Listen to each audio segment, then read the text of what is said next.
warahmatullahi wabarakatuh. Sehubungan kami telah selesai di BPMP kemarin atau Balai Penjaminan Mutu Pendidikan itu mulai dari tanggal 30 Oktober sampai dengan tanggal 2 November. Itu kami di situ diundang karena kita ini ANBK-nya dengan hasil kuning, untung aja ada merah pula. Jadi di situ kami banyak mendapatkan ilmu membaca nyaring itu. Langkah-langkahnya ada 3 langkah. Sebelum membaca nyaring, kemudian selama membaca nyaring, dan setelah membaca nyaring. Nah itu ada 3 langkah.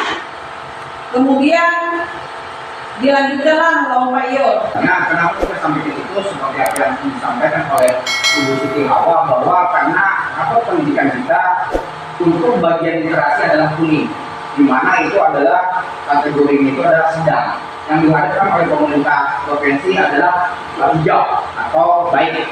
Nah, lalu dengan adanya hasil rapor pendidikan kita, maka kita diundang. Apa yang harus kita lakukan di sekolah untuk meningkatkan rapor pendidikan di sekolah kita? Salah satunya tadi itu adalah semua guru diharapkan mampu memotivasi anak dengan memberikan contoh model membaca nyaring. Jadi karena kedepannya insya Allah kita akan praktekkan membaca nyaring entah beberapa menit nanti, yang kemudian pada akhirnya kita akan melaksanakan otoritas, artinya kita melaksanakan real di depan anak-anak. Sebelumnya Bapak udah pernah menugasi kalian PR, yaitu dalam kaitannya bahasa Indonesia, kalau nggak salah halaman berapa kemarin tidak? Halaman berapa? Halaman 56. Halaman? 56. Yang benar. Ada tugas kalian yaitu menuliskan judul buku, benar ya? Menuliskan judul buku, kemudian nama penulis, nama ilustrator, nah kemudian di mana PAO tinggal, apa tujuan PAO, berlatih lompat tali setiap hari, mengapa lompat batu menjadi hal yang penting bagi laki-laki. Itu pintarlah pembelajarannya, pintarlah. Itu yang sudah Bapak tugasi untuk dikerjakan di rumah. Bapak share ke grup. Udah pernah lihat semua dulu? Sudah dibaca? Oke, sekarang kita baca. Bapak akan bacakan lagi. Oke. Yang pertama, perhatikan pintar. Berdasarkan buku, ini judulnya apa pintar? Apa?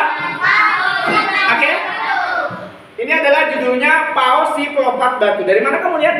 Dari mana kamu tahu bahwa judulnya ini adalah PAO si pelompat batu?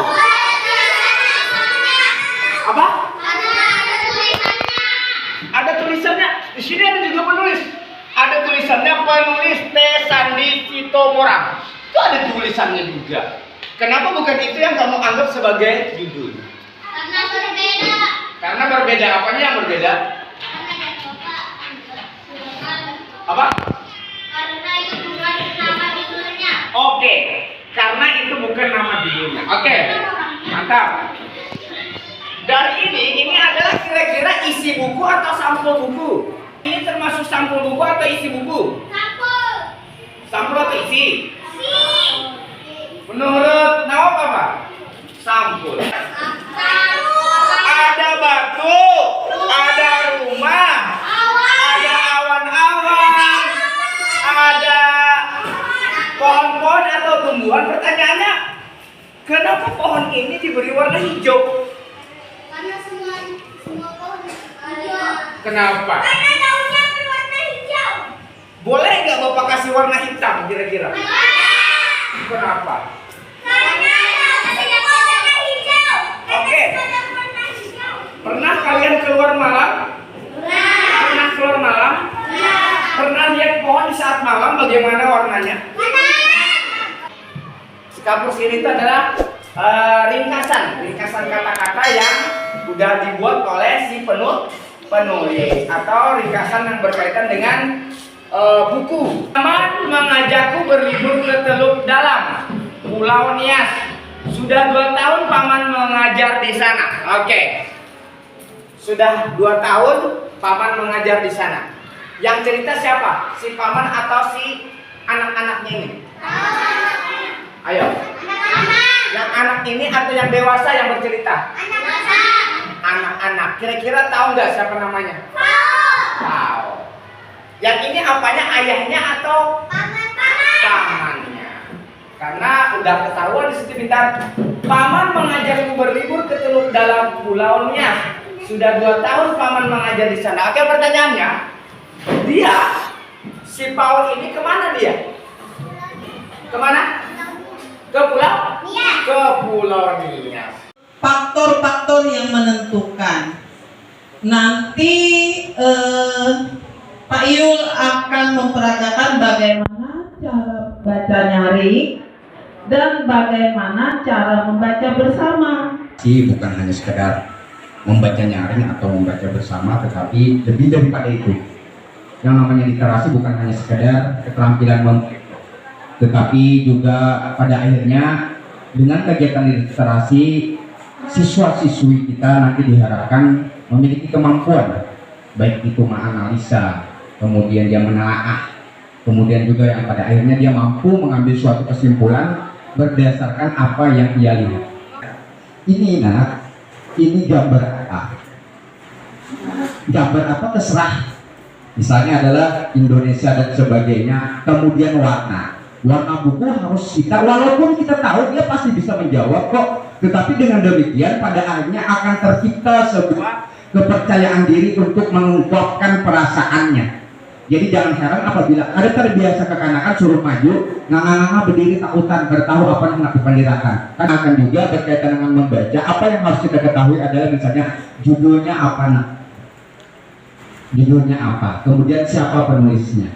Kita tanyakan, walaupun hal-hal itu kita yakin pasti dia bisa, tetapi bukan di situ tujuan kita, tetapi untuk melatih, menunjukkan kepercayaan diri kepada siswa. Kemudian baru kita buka.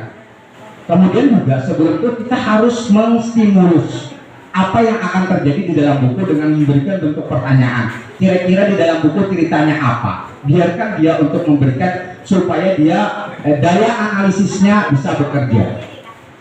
Kak Helga, penyelidik itu nakai bagian-bagian buku yang pasti ada, kada mungkin kalau nak aman buku itu kada ada penulisnya, dia akan berpikir oh bujur dua, lalu pada akhirnya itulah yang kita pancing, itu yang kita timbulkan kepada anak-anak didik kita dalam kaitannya membaca nyaring. Bukannya harus cari ini apa ngarangnya nak, adalah itu nyaring mentambah itu adalah pemahaman konsep membaca nyaring bahari, tetapi kada. Jadi membaca nyaring ini tidak hanya sekedar membaca, tetapi dia anak-anak diharap mampu menganalisa, mampu menelaah, mampu membuat kesimpulan, mampu mengeksplor dan sebagainya. Ini ada tulisan Walker. Kira-kira di situ gambar apa nak yang ada yang lihat? Misalnya seperti itu. Ada gambar apa aja? Apa yang membedakan membaca nyaring sama dengan membaca bersama? Yang membedakan membaca nyaring dengan membaca bersama, membaca nyaring lebih dominan kepada untuk memotivasi siswa agar dia memiliki kegemaran membaca. Makanya kita sebisa mungkin agar kita menceritakan pada buku itu semenarik mungkin. Itu adalah tujuan utama daripada membaca nyaring. Sedangkan membaca bersama adalah lebih cenderung kepada mengejar atau mencapai tujuan suatu pembelajaran yang kita kaitkan berdasarkan buku yang kita ambil dan memiliki keterkaitan berkaitan dengan tujuan pembelajaran.